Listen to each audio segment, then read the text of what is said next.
Hi TransByDef, it's Jenna. This week's topic is preparing for transition. And this is probably one of the most important things that you should be doing when you're considering coming out. You should be having a plan on how you're going to handle everything, and probably should have, as I did eventually, work out exactly how you're going to do it, when you're going to do it. I found it to be very important to use a therapist to help me work through the logistics of how to do this, because I don't know about you, but my head was totally numb when I was going through this process. It was so much to take in and so much to think out, and trying to make sure that I wasn't going to make a mistake or the least amount of mistakes. I had spent a lot of time working with a therapist to make sure that there was not some other underlying issues. So we did a lot of, that proverbial rock turning over to make sure that I was who I said I was. And then once we arrived at confirming that, that I was trans, what was going to be the minimum therapy that would make me comfortable in my own skin. And there's like 6 varying levels of trans, and some people just identifying and knowing they are is good enough. And then there's the complete opposite side of the spectrum, which is surgeries and all that. And a lot of people can live in the middle someplace, which is totally fine. Non-op or pre-op is something that you should be thinking about when you're planning your out and your time frame, and who needs to know, who doesn't need to know.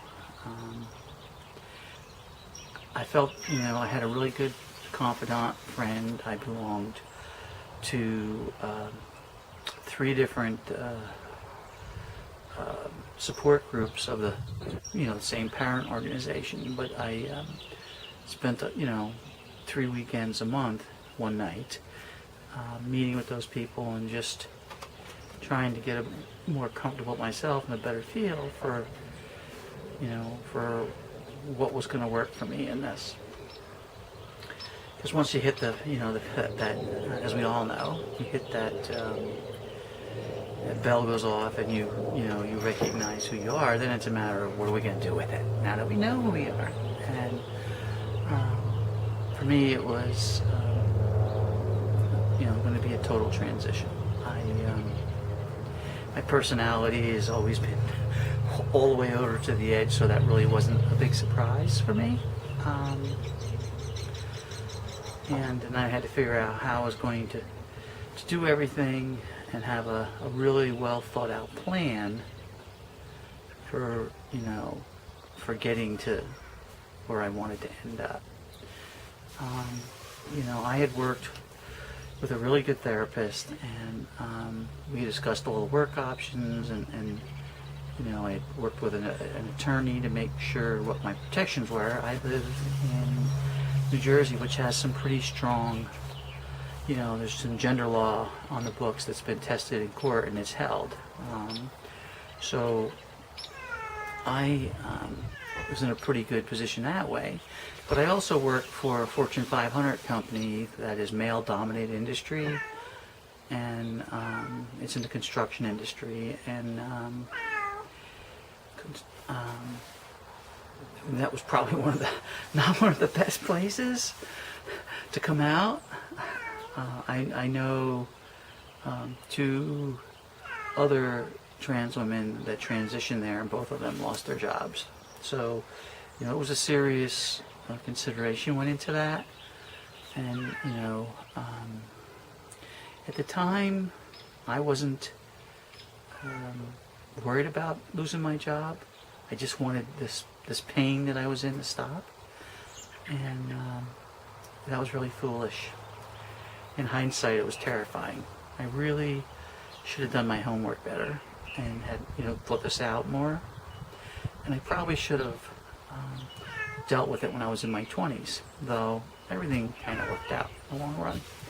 So, I had a really good therapist that worked with me on how we were going to handle the coming out of work, how I was going to deal with my family and my extended family, not only my immediate family, but my extended family, and how I was going to, I'm a volunteer firefighter. I had to deal with how I was going to deal with another predominantly male organization and make that all work out, because I did not want to lose things that grounded me to this planet, to my life and make me, I don't know how to say this, maybe not in the right way, but I wanted to be grounded not just to who I was, but I was going to need to depend on the people that I could depend on to have my back. So I really needed to think about who was going to be involved in that and who I needed to be with me, and sort all that out. Not that would have stopped me from transitioning if one of those fell apart, but I was looking for that anchor that would keep me stable and give my life some stability when I, dropped the bomb and came out and moved forward.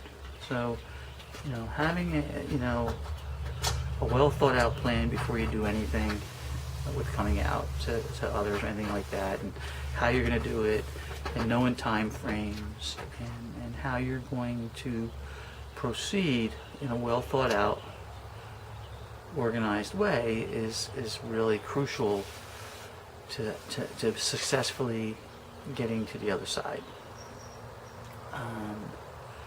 And what was going to be important for me before and after.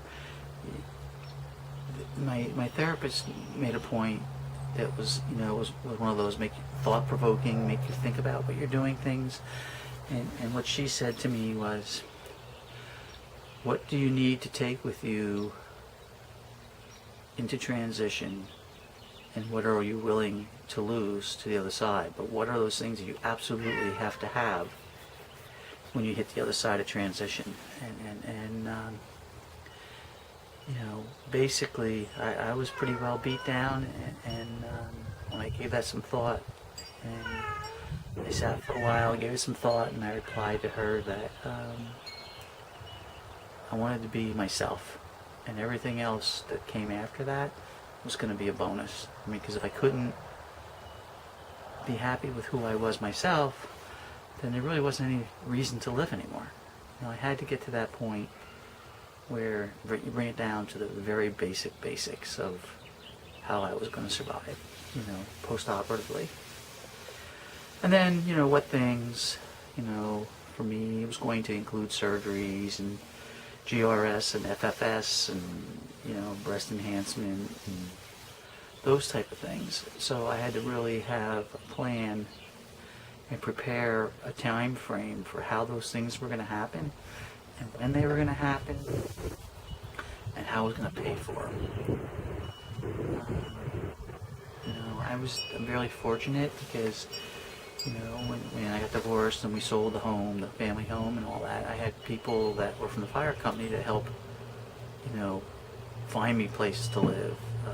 Were there if I needed help, it kept my back. People that had my back. So, doing that preliminary work helped make the other side of the transition easier. Instead of reacting to what was happening, I was planning on what was happening and then was reacting to what, for the most part, was how we planned it to go down. Not everything works out that way, but exactly how I wanted it. But for the most part, I'm pretty happy with how it all turned out. I lost a large portion of my family, and over the past, I don't know, 10 years, I've gotten many of those people back. Not all of them, but for the most part, most of them. So there's some disappointments, but not many. So I would really, if you're going to prepare for transition, you really have to give a lot of thought into, the reality of how you're going to be able to live afterwards, a thorough plan and backup plans for if that plan doesn't go right, and how you're going to support yourself and keep a roof over your head, and how you're going to be comfortable, at what level and what surgeries are you going to need to do, and really give serious thought into, do I need, can I live without surgery?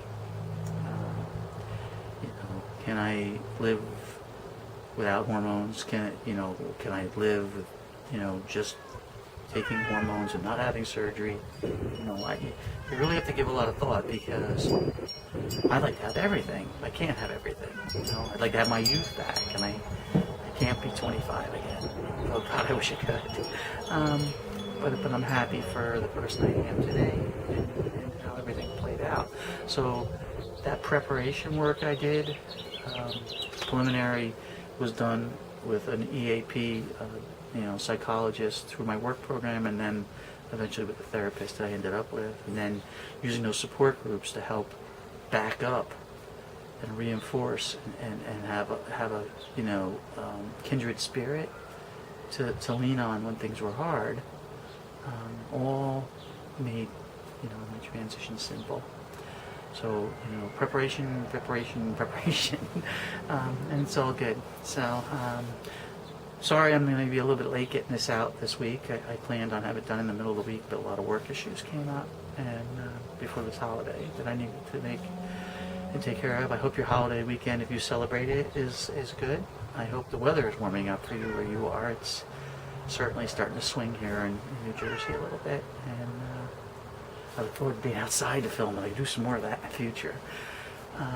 Have a good holiday, and I look forward to seeing you next week. Peace.